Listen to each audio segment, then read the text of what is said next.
Hello friends, Prayag institute या educational चॅनलमध्ये आपल्या सर्वांचं मनापासून हार्दिक स्वागत आहे. आपण जे राज्यसेवा पूर्व परीक्षा किंवा संयुक्त पूर्व परीक्षा असेल किंवा कुठलीही एक स्पर्धा परीक्षा असेल, तर त्यामध्ये जे जनरल सायन्स असेल किंवा जनरल नॉलेजवरचे प्रश्न असतील, तर त्या अनुषंगाने आपण थोडक्यात एक महत्त्वपूर्ण असं एक पाठ्यपुस्तकावर आधारित एक बेसिक नॉलेज हे गेन करणार आहोत एक सिंपल स्ट्रॅटेजीनुसार. तर त्यामध्ये आपण जो हिस्ट्री सब्जेक्ट सुरू केलेला आहे, त्यामध्ये आज आपण वैदिक संस्कृती ही पाहणार आहोत. यापूर्वीची व्हिडिओ जे आहेत हे 6th स्टँडर्डवरती आपण बनवलेले आहेत आणि हे हळूहळू आपण पूर्ण देखील करणार आहोत. त्यामुळं बऱ्याच जणांनी ज्या मेल पाठवलेले आहेत किंवा जे काही कमेंट्स केलेले आहेत त्याबद्दल सर्वांचे मनापासून धन्यवाद आणि असंच प्रेम आमच्यावरती तुमचं राहू द्या. आजच्या आपण लेक्चरमध्ये वैदिक संस्कृती ही पाहणार आहोत. तर त्यामध्ये वैदिक वाङ्मय जे आहे यावरती आधारलेली संस्कृती म्हणजे वैदिक संस्कृती होय. हे आता आपण डायरेक्ट टॉपिकला सुरुवात करूया, कारण हे जे टॉपिक आहेत हे आपल्याला भरपूर टॉपिक घ्यायचे आहेत. त्यामुळे आपण डायरेक्टली कंटेंटवरती येऊया. बाकी कुठल्याही गोष्टी आपण इथं डिस्कस करणार नाही आहेत आता, कारण यापूर्वीच्या व्हिडिओमध्ये मी तुम्हाला सांगितलेलं आहे की आपण नोट डाऊन कसं करून घ्यायचे किंवा काय करायचं आहे ते. ठीक आहे. तर वैदिक वाङ्मयावर आधारलेली संस्कृती म्हणजे वैदिक संस्कृती आहे. आणि वेद हे सर्वांनी प्राचीन साहित्य म्हणून मानलेलं आहे. या वेदांची निर्मिती ऋषीमुनींनी केलेली आहे आणि या वेदातील काही सूक्ते स्त्रियांनी सुद्धा रचलेली आहेत. वैदिक वाङ्मयाची भाषा जी आहे ही भाषा मुख्यतः संस्कृत होती आणि ऋग्वेद हा त्यातील मूळ ग्रंथ मानलेला आहे. आणि हा ऋग्वेद जो आहे हा काव्यरूपी ग्रंथ आहे. ऋग्वेदासह इतर कुठले कुठले वेद असे 4 वेद आहेत, तर त्यामध्ये ऋग्वेद 1 झाला, यजुर्वेद 2, सामवेद 3 आणि अथर्ववेद 4 असे 4 वेद आहेत. आणि या 4 वेदांच्या ग्रंथांनाच संहिता असं म्हटलं जातं.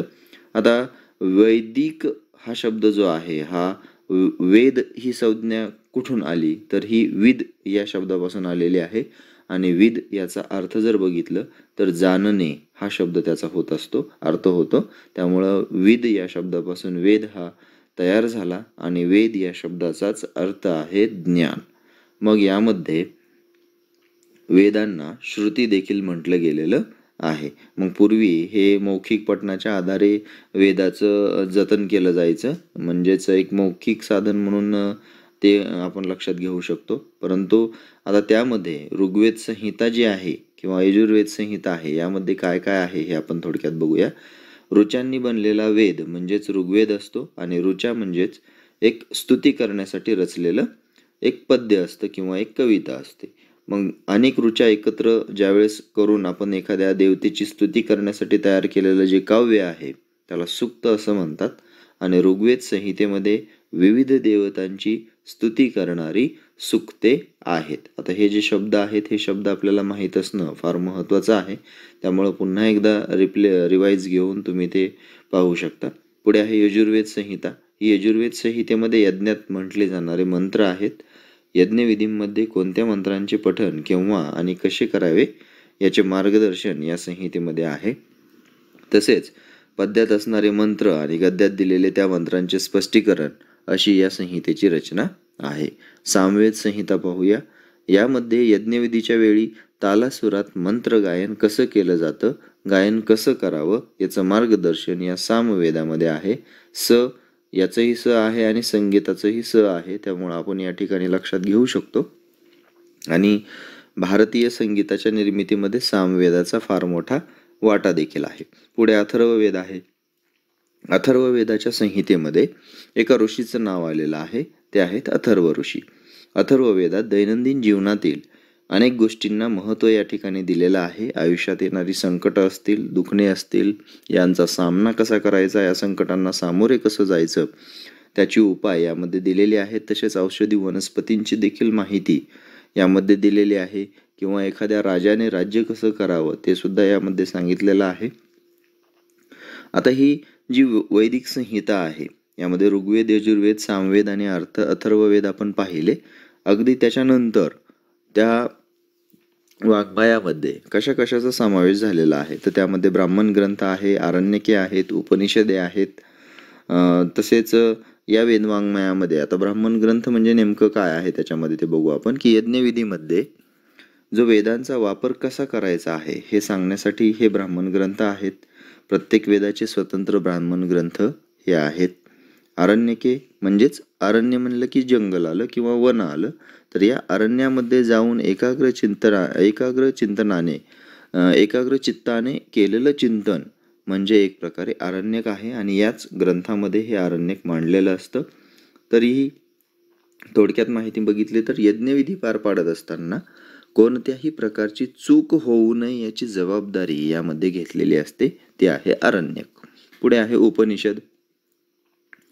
उपनिषद याचा अर्थ आहे की आपल्या गुरुजवळ बसून मिळविलेलं ज्ञान.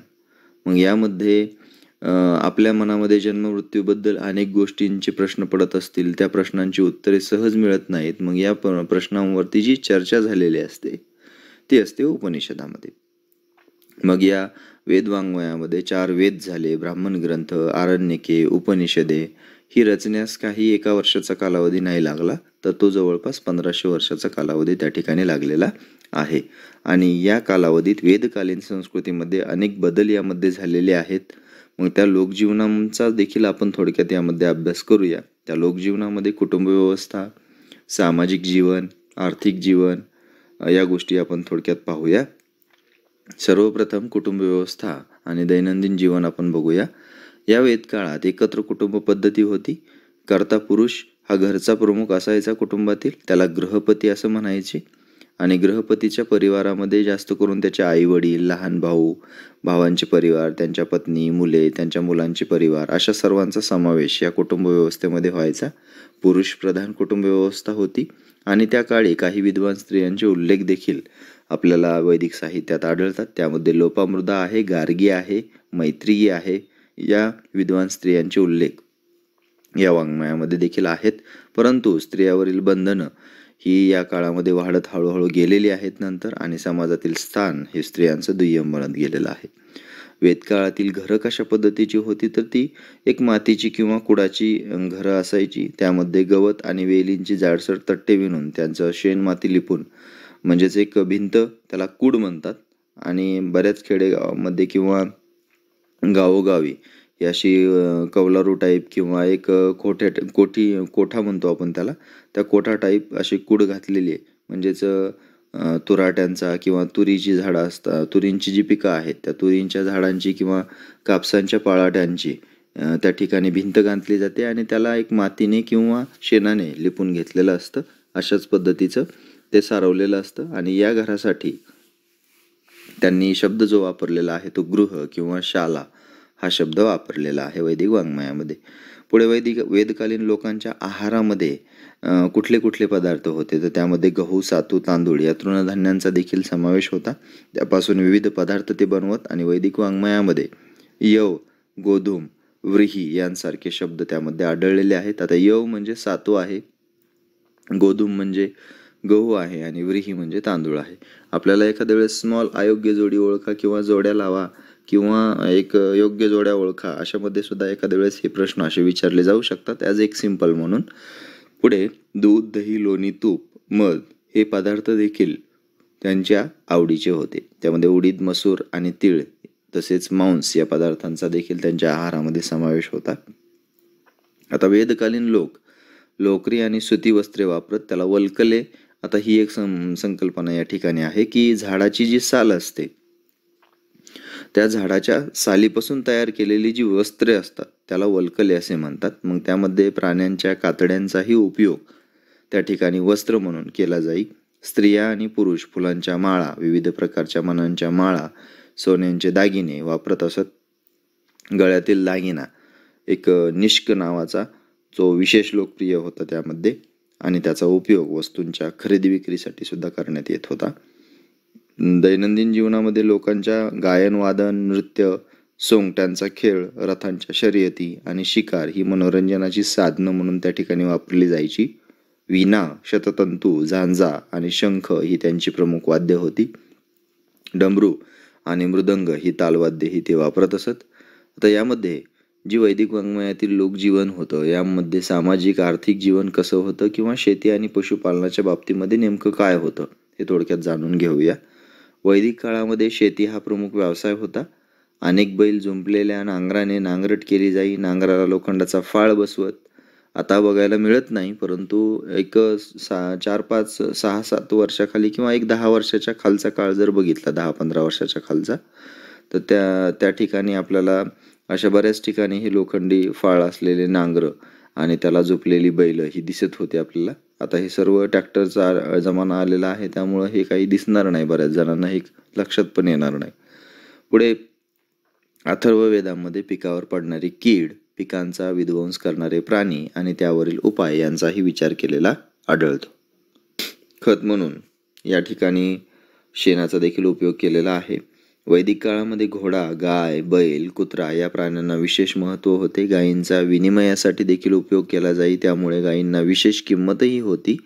आणि एकमेकांनी किंवा आत्ताच्या काळामध्ये जशी चोरी आहे तशा पद्धतीची चोरी ह्या गायींची होऊ नये म्हणून त्या ठिकाणी विशेष काळजी देखील घेतली जायची, कारण त्यांना विशेष किंमत होती गायींना. घोडा हा अत्यंत वेगाने पळणारा प्राणी आहे म्हणून त्याला माणसाळून रथाला जोडण्यात वेदकालीन लोक निष्णात होते. वेदकालीन रथाची चाके आऱ्यांची होती. भरीव चाकांपेक्षा आऱ्याचे चाक वजनाने हलके असते. तसेच वेदकालीन रथ जो आहे हा खूप वेगवान आणि घोडा जोडलेले आऱ्यांच्या चाकाचे वेदकालीन रथ हे खूप वेगवान होते आणि त्यालाच वेदकालीन रथ असं म्हटलेलं आहे. त्या काळामध्ये शेती आणि पशुपालन यांच्याखेरीज इतर अनेक व्यवसाय देखील चलत होते. आता व्यावसायिक आणि कारागीर जे होते यांचा जो संघ होता किंवा समाज व्यवस्थेमध्ये जो हे घटक होते त्यांना श्रेणी या नावाने ओळखलं जायचं. म्हणजे श्रेणी म्हणजे काय, तर कामगार आणि व्यावसायिकांचे स्वतंत्र संघ होते. अशा श्रेणींचा जो प्रमुख आहे त्याला श्रेष्ठी असं म्हणायचं. परंतु हळूहळू व्यावसायिक कारागिरांचा दर्जा जो आहे हा खालावला, दुय्यम होत गेला आणि त्या काळामध्ये ब्राह्मण, क्षत्रिय, वैश्य आणि शूद्र असे 4 वर्ण निर्माण झाले आणि हे वर्ण व्यवसायावरून ठरू लागले. नंतरच्या काळात वर्ण जन्मावरून ठरू लागले आणि त्यातूनच जाती निर्माण झाल्या. आणि जाती व्यवस्थेमुळे काय झालं हे तुम्हालाही माहिती आहे. जाती व्यवस्थेमुळे समाजामध्ये विषमता निर्माण झाली. आदर्श आयुष्य कसं जगावं या संबंधीच्या काही कल्पना वेद काळामध्ये रूढ होत्या. त्यामध्ये जन्मापासून मृत्यूपर्यंत एक 4 टप्पे मानले जायचे. त्यामध्ये 4 आश्रम पद्धती होती. त्यामध्ये पहिला आश्रम पद्धती म्हणजे ब्रह्मचर्य आहे. ब्रह्मचर्याश्रमामध्ये गुरूंजवळ बसून विद्या प्राप्त करून घेतली जाई. त्यानंतर पुढचा टप्पा गृहस्थाश्रम असायचा. या काळात पुरुषाने कुटुंब आणि समाज याच्यासाठी असलेली आपली कर्तव्य पत्नीच्या साह्याने पूर्ण करायची. त्याच्यानंतर तिसरं होतं वानप्रस्थाश्रम. वानप्रस्थाश्रमामध्ये घरादाराच्या मोहाचा त्याग करून मनुष्यवस्ती नसलेल्या ठिकाणी राहावं लागायचं, अत्यंत साधेपणाने ते देखील. आणि चौथा आश्रम जो होता तो संन्यासाश्रम होता. या टप्प्यावर मनुष्याने सर्व नात्यांचा त्याग करून मनुष्य जन्माचा अर्थ समजावून घेण्यासाठी जगावं लागायचं. म्हणजे फार एकेकाळी ठिकाणी राहून सुद्धा जमत नव्हतं असा संकेत त्या ठिकाणी पाळला जायचा. आता वेद वाङ्मयामधून किंवा वैदिक संस्कृतीमध्ये धर्माच्या बाबतीत काही कल्पना होत्या, त्या आपण बघूया. वेदकालीन धर्मकल्पनांमध्ये निसर्गातील सूर्य, वारा, पाऊस, वीज, वादळे, नद्या यांसारख्या ज्या नैसर्गिक शक्ती होत्या, या नैसर्गिक शक्तींना ते देव मानायचे. त्या जीवनदायी ठराव्यात म्हणून वेदांमध्ये त्यांच्या प्रार्थना देखील केलेल्या आढळतात. आणि यांना प्रसन्न ठेवण्यासाठी वेदकालीन लोक अग्नीमध्ये विविध पदार्थ अर्पण करायचे आणि त्या पदार्थांना हवी असं म्हणायचे. हवी अर्पण करण्याचा विधी म्हणजेच एक प्रकारे यज्ञ. मग सुरुवातीला यज्ञविधींचे स्वरूप हे साधे होते. पुढे त्याचे नियम अधिकाधिक कठीण होत गेले आणि यज्ञविधी पार पाडणाऱ्या पुरोहितांचं महत्त्व त्यामुळं काय होत गेलं, वाढत गेलं.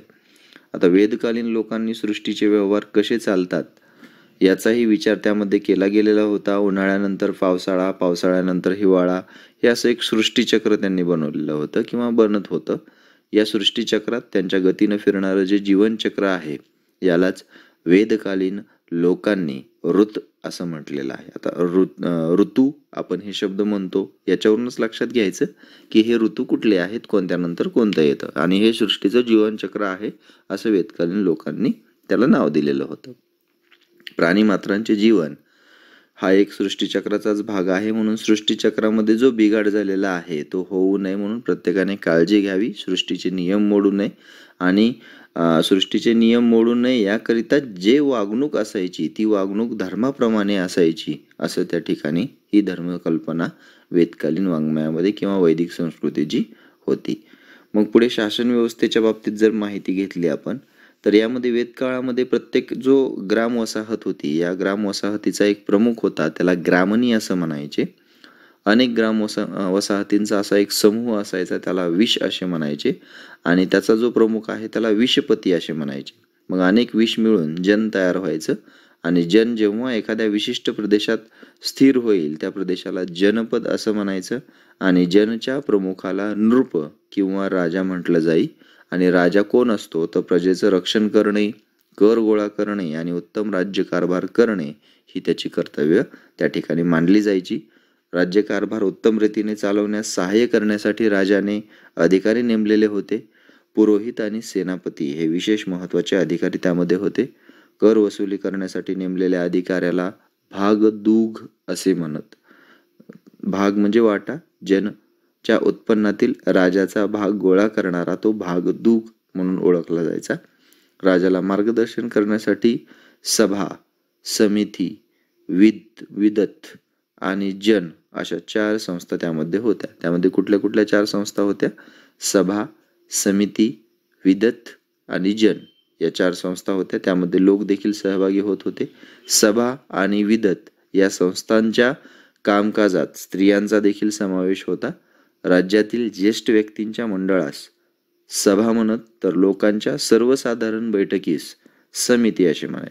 म्हणजे आपल्या जसं ग्रामपंचायत आणि ग्रामसभा जसं आहे तसं ग्रामपंचायत म्हटलं की ग्रामपंचायत मधले सदस्य आणि फक्त अध्यक्ष आले. ग्रामसभा म्हटलं की गावातील 18 वर्षाच्या वरचे सर्वच आले. अगदी तशाच पद्धतीनं राज्यातील ज्येष्ठ व्यक्तींच्या मंडळात सभा तर लोकांच्या सर्वसाधारण बैठकीस समिती असं म्हटलं जायचं. समितीमध्ये लोकांचा सहभाग असे आणि या वैदिक विचार प्रवाहात स्मृती व पुराण नावाचे वाङ्मय देखील निर्माण झाले. वेद, स्मृती, पुराण, स्थानिक लोकधारणा इत्यादींवर आधारलेला धार्मिक प्रवाह कालांतराने हिंदू या नावाने ओळखला जाऊ लागला. प्राचीन भारतात यज्ञविधी आणि वर्णव्यवस्था यांच्या बाबतीत वैदिक प्रवाहापेक्षा वेगळी भूमिका घेणारे धार्मिक प्रवाह अस्तित्वात होते.